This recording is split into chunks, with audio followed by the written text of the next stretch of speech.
नमस्कार मित्रों, स्वागत है आपका हमारे इस चैनल जीओबी अपडेट में। आज की इस वीडियो में जानेंगे घर बैठे आधार कार्ड में एड्रेस को किस प्रकार से चेंज करेंगे। ओनली 50 रुपये में अपने मोबाइल फ़ोन के माध्यम से आप ये काम कर सकते हैं। अगर आपके पास कंप्यूटर या लैपटॉप है तो उससे भी कर सकते हैं, या फिर आप हमारे इस वीडियो को देखने के बाद अपने मोबाइल फ़ोन के माध्यम से भी सेम बताए गए प्रोसेस के द्वारा अपने आधार कार्ड में एड्रेस को चेंज कर सकते हैं। तो आधार कार्ड में एड्रेस को चेंज करने के लिए आप सभी को गूगल पे सर्च कर लेना है myaadhar.uid.gov.in, या फिर मैं इसका लिंक आपको अपनी वीडियो के डिस्क्रिप्शन बॉक्स में दे दूंगा। जैसे आप इस लिंक पे क्लिक करेंगे आप सभी के सामने इस प्रकार से ये डैशबोर्ड ओपन हो जाएगा। अब इसके बाद आपको अपने आधार कार्ड में एड्रेस को अपडेट करने के लिए लॉगिन बटन पे क्लिक करना है। जैसे ही आप लॉगिन बटन पे क्लिक करेंगे यहाँ पे आपसे आपका आधार नंबर मांगा जाएगा। ध्यान रहे कि आपके आधार कार्ड में मोबाइल नंबर लिंक होना चाहिए। अगर आपके आधार कार्ड में मोबाइल नंबर नहीं लिंक है तो ऐसे में आप घर बैठे अपने आधार कार्ड में एड्रेस को चेंज नहीं कर सकते हैं। लेकिन अगर आपके आधार कार्ड में मोबाइल नंबर लिंक है तो फिर आप यहाँ पे अपना घर बैठे अपने आधार में एड्रेस को चेंज कर सकते हैं। तो आधार में एड्रेस को चेंज करने के लिए यहाँ पे आपको अपना आधार कार्ड नंबर डाल देना है। इसका जो भी आपका कैप्चा कोड यहाँ पे शो कर रहा है, कैप्चा कोड यहाँ डालेंगे, फिर आप लॉगिन विथ ओटीपी पर क्लिक करेंगे। तो जैसा कि आप लोग देख सकते हैं हमारे उस नंबर पर ओटीपी भेज दिया गया है जिस आधार में आपको एड्रेस अपडेट करना है। आपके उसी आधार पे मोबाइल नंबर जो रजिस्टर था उस पर एक ओटीपी गया है 6 अंकों का, तो वो ओटीपी आपको यहाँ डालना होगा। यहाँ पे हमने ओटीपी डाल दिया है। ओटीपी डालने के बाद फिर आपको लॉगिन बटन पे क्लिक कर देना है। जैसे ही आप ओटीपी डाल के लॉगिन पे क्लिक करते हैं तो आप सभी इस प्रकार से इसके अंदर लॉगिन हो जाएंगे। लॉगिन हो जाने के बाद यहाँ पर कोने पर आप देखेंगे तो आपकी आधार वाली फोटो शो हो जाएगा। अब आपको अपने आधार कार्ड में एड्रेस को चेंज करने के लिए एड्रेस अपडेट पे क्लिक करना है। तो इस प्रकार से आप एड्रेस अपडेट पे क्लिक करोगे, आपके सामने इस प्रकार से इंटरफेस आएगा एड्रेस अपडेट ऑनलाइन। आप इस पर एक बार क्लिक करेंगे। इस पर क्लिक करने के बाद आपके सामने इस प्रकार से इंटरफेस आएगा। फिर आपको यहाँ पर प्रोसीड टू आधार अपडेट पर क्लिक करना है। तो प्रोसीड टू अपडेट आधार पे क्लिक करोगे, आपके सामने इस प्रकार से इंटरफेस आएगा। वीडियो में आगे बढ़ने से पहले आपसे एक छोटी सी रिक्वेस्ट है, अगर आप चैनल पे पहली बार आए हैं तो चैनल को सब्सक्राइब करने के साथ साथ नोटिफिकेशन बेल आइकन को ऑल पे क्लिक करके ऑन कर लीजिएगा, ताकि आप इसी प्रकार की इन्फॉर्मेटिव वीडियो सबसे पहले देख पाएं। और इस वीडियो को और भी अपने दोस्तों तक, मित्रों तक शेयर कर दीजिएगा, ताकि वो लोग भी घर बैठे ही अपने आधार कार्ड में एड्रेस को चेंज कर पाएँ। तो अब यहाँ पे आपको प्रोसीड टू अपडेट आधार पे क्लिक करना है। जैसे ही आप प्रोसीड टू अपडेट आधार पे क्लिक करते हैं तो आपके सामने इस प्रकार से इंटरफेस आएगा। अब यहाँ पे करंट डिटेल में आपके आधार कार्ड में जो अभी एड्रेस है पहले का वो यहाँ पर शो हो जाएगा।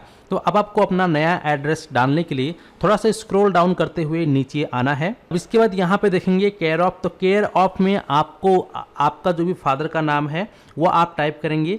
अगर एक शादीशुदा महिला है और उसके हस्बैंड का नाम डालना है तो आप यहाँ पे भी केयर ऑफ में उसका हस्बैंड का नाम डालेंगे। जैसे कि आप यहाँ पे वो करेंगे, हाउस वाइफ हो जाएगा, या फिर अगर आप केयर ऑफ करना चाहते तो CO करेंगे, C/O करेंगे, तो यहाँ पर केयर ऑफ हो जाएगा। ठीक है, तो इस प्रकार से केयर ऑफ, उसके बाद उसका फादर का जो भी नाम है वो टाइप करेंगे। यहाँ पे ऑटोमेटिक हिंदी में, अगर आपका लोकल लैंग्वेज हिंदी है तो हिंदी में ऑटोमेटिक काउंट होकर आ जाएगा। अगर आपका यहाँ पे लोकल लैंग्वेज इंग्लिश है तो ऑटोमेटिक इंग्लिश में आ जाएगा, या गुजराती, मराठी, जो भी आपकी लोकल लैंग्वेज है ऑटोमेटिक उसमें कन्वर्ट हो जाएगा। अगर आपको लगता है कि आपका जो लोकल लैंग्वेज है वो सही नहीं ट्रांसलेट कर रहा है तो आप गूगल पर जाकर यहाँ पे आप इस प्रकार से सर्च करेंगे ट्रांसलेट इंग्लिश टू हिंदी, या जो भी आपकी लैंग्वेज है वो लैंग्वेज सेलेक्ट करेंगे। उसके बाद अपनी इंग्लिश में यहाँ पे लैंग्वेज टाइप करेंगे तो यहाँ पे हिंदी में कट हो जाएगा। इसे कॉपी करके सीधा आप यहाँ पर पेस्ट कर सकते हैं। ठीक है, तो चलिए यहाँ पे फटाफट इसके फादर का नाम डालते हैं। इसके बाद यहाँ पे आपको आपका जो भी हाउस नंबर या बिल्डिंग नंबर या वार्ड नंबर है वो डालेंगे। इसके बाद यहाँ पर जो भी आपका लोकेलिटी, स्ट्रीट या कोई लैंडमार्क है तो डालेंगे। अगर नहीं है तो आप छोड़ सकते हैं, कोई प्रॉब्लम नहीं है। इसके बाद नीचे आएंगे, यहाँ पे आपको फिर अपना एरिया पिन कोड डालना है। जो आपके एरिया का 6 अंकों का पिन कोड होता है वो पिन कोड आप यहाँ डालेंगे। तो यहाँ आपके एरिया का जो भी पिन कोड है वो आप पिन कोड यहाँ पे टाइप करेंगे। पिन कोड टाइप करते ही देखेंगे ऑटोमेटिक आपका स्टेट आ जाएगा, और इसके बाद यहाँ पे आपका ऑटोमेटिक डिस्ट्रिक्ट आ जाएगा। ठीक है, लोकल लैंग्वेज में ऑटोमेटिक यहाँ पे ट्रांसलेट हो जाएगा जो भी आपका लोकल लैंग्वेज होगा। यहाँ पर जिसका मैं कर रहा हूँ इनका लोकल लैंग्वेज भी इंग्लिश में है। ठीक है, तो खैर कोई दिक्कत नहीं। अगर आपका हिंदी है तो हिंदी में आ जाएगा, गुजराती में तो गुजराती में आ जाएगा, मराठी है तो मराठी में आ जाएगा, फिर कोई और लैंग्वेज है तो उसमें आ जाएगा। इसके बाद आप यहाँ पे विलेज, टाउन या सिटी सेलेक्ट करने के लिए इस पर क्लिक करेंगे, और यहाँ पर इसका जो भी विलेज, टाउन या सिटी है वो आप सेलेक्ट करेंगे। तो इस प्रकार से जब आप ये सेलेक्ट करेंगे तो ऑटोमेटिक यहाँ पे उसका पोस्ट ऑफिस भी आ जाएगा। ठीक है, पोस्ट ऑफिस यहाँ पे आ जाने के बाद अब यहाँ पर आपको ऑप्शन मिलता है select valid supporting document type, ठीक है। तो यहाँ पे आपको टाइप करना होगा, तो इस प्रकार से क्लिक करके आपको उसका एक डॉक्यूमेंट अपलोड करना है। तो डॉक्यूमेंट में आप देखेंगे यहाँ पे कई प्रकार के डॉक्यूमेंट्स आप यहाँ पे अपलोड कर सकते हैं। तो मेरे पास यहाँ पर इसका फोटो आईडी कार्ड है, तो इसीलिए हम यहाँ पे फोटो आईडी कार्ड को सेलेक्ट करेंगे। जैसे कि यहाँ लिखा है photo ID card certificate with photo issued by central government या state government under Bhamashah scheme, domicile certificate, labour card ETC।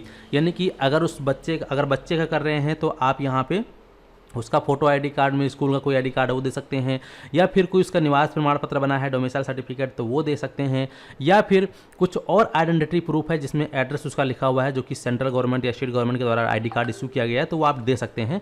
चलिए यहाँ पे हम फोटो आईडी कार्ड को सेलेक्ट करते हैं, ओके पर क्लिक करेंगे और इसके बाद फिर यहाँ पर view details and upload documents का ऑप्शन आएगा। लेकिन अगर आप लोग उस व्यक्ति की कर रहे हैं जिसकी उम्र 18 साल से ज़्यादा है तो यहाँ पर आपको डॉक्यूमेंट्स में वोटर आईडी कार्ड का भी ऑप्शन दिखाई देगा, ठीक है। हालांकि मैं यहाँ पे जिसका कर रहा हूँ उसका उम्र 18 साल नहीं है, 14 या 15 साल ही है, तो इसलिए हम यहाँ पे फोटो आईडी कार्ड या फिर निवास प्रमाण पत्र या डोमिसाइल सर्टिफिकेट जो है वो देते हैं। डोमिसाइल सर्टिफिकेट निवास प्रमाण पत्र आपका एक ही है, ठीक है। तो हम यहाँ पर फोटो आईडी कार्ड को सिलेक्ट कर लिए हैं। इसके बाद हम view details and upload documents पे क्लिक करेंगे, कंटिन्यू टू अपलोड पे क्लिक करेंगे। इसके बाद यहाँ पे देखेंगे हमने जो है पहले से ही इसका जो डॉक्यूमेंट है वो स्कैन करके PDF बना के रख लिया है। यहाँ पे PDF का साइज़ हमने यहाँ पे 195 KB किया हुआ है। तो फोटो आईडी कार्ड को इस प्रकार से सेलेक्ट करेंगे, ओपन पे क्लिक करेंगे और इस प्रकार से ओपन करेंगे तो यहाँ पे देखेंगे हमारा जो डॉक्यूमेंट है अपलोड होकर आ चुका है। अब यहाँ पे हम सीधा नेक्स्ट पर क्लिक करेंगे।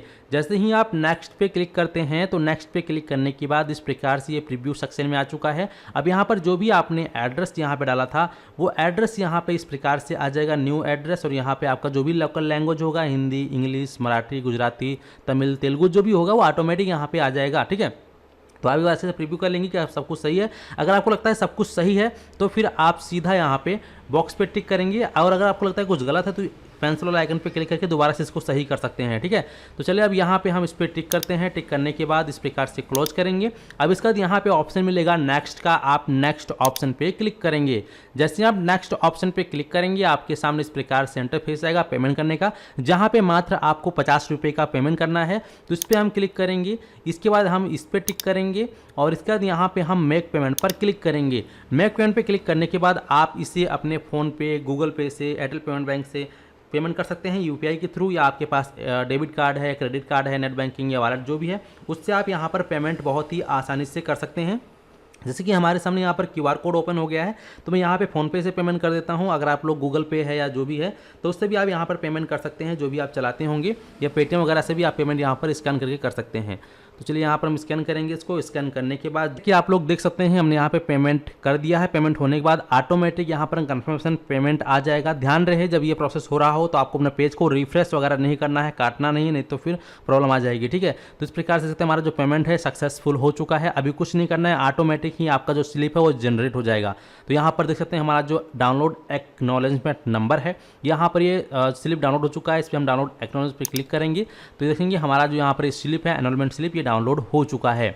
अब इसके बाद सीधा हम गो टू डैशबोर्ड पे क्लिक करेंगे। गो टू डैशबोर्ड पे क्लिक करने के बाद अब यहाँ पर हम क्लिक करके यहाँ से इसको लॉग आउट कर देंगे, ठीक है। तो इस प्रकार से हमने लॉग आउट कर दिया। अब हमारा जो काम है कंप्लीट हो चुका है। अब लगभग 24 घंटे से लेकर 48 घंटे के अंदर ही आपका जो आधार में एड्रेस आपने अपडेट किया है वो अपडेट हो जाएगा। फिर आप लोग यहीं से लॉगिन करके अपने आधार कार्ड को डाउनलोड कर सकते हैं, या फिर आप लोग यहाँ से भी डाउनलोड कर सकते हैं। और जो आपको स्लिप मिला है वो स्लिप के माध्यम से आप लोग यहाँ पर check enrolment and update status पे क्लिक करके आप लोग अपने एनरोलमेंट का स्टेटस चेक करने के लिए इस प्रकार से SRN को सेलेक्ट करेंगे, क्योंकि आपने जो ऑनलाइन आवेदन किया तो आपके उसमें SRN नंबर होगा।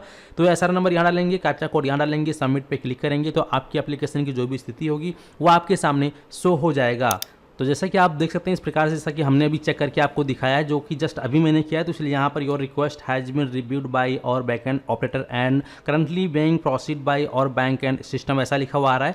लेकिन कुछ देर के बाद ये अंडर प्रोसेस में चला जाएगा, अंडर रिव्यू में चला जाएगा, और फिर 24 घंटे के अंदर या फिर 48 घंटे में, 36 घंटे में आपका अपडेट हो जाएगा।